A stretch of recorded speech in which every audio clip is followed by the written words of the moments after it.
কেন্দ্রীয় স্বরাষ্ট্র দপ্তরের প্রতিমন্ত্রী তথা কোচবিহারের সাংসদ নিশীথ প্রামাণিকের হাত ধরে কোচবিহারে উদ্বোধন হলো রাম মন্দিরের।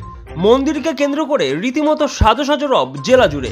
কোচবিহারের রাজারহাটের ট্যাঙ্গনমারি এলাকায় কার্যত উৎসবের চেহারা নিয়েছে। এখানে রাজস্থানের শিল্পীদের নিয়ে রাম মন্দির তৈরি করা হয়েছে। কোচবিহারেই যেন দেখা মিলছে এক টুকরো অযোধ্যার।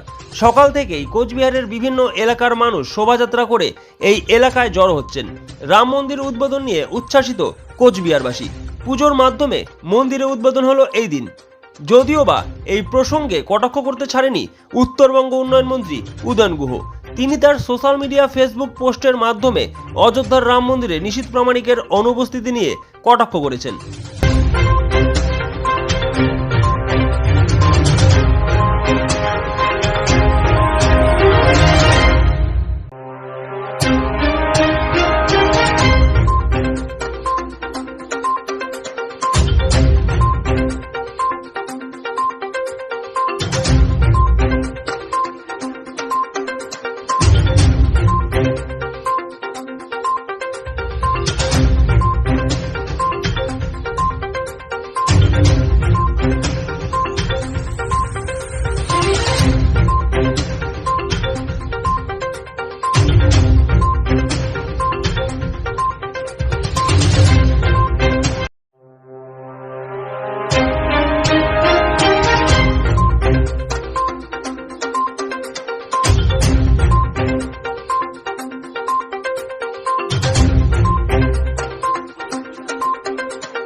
Sponsored by Bishal emporium.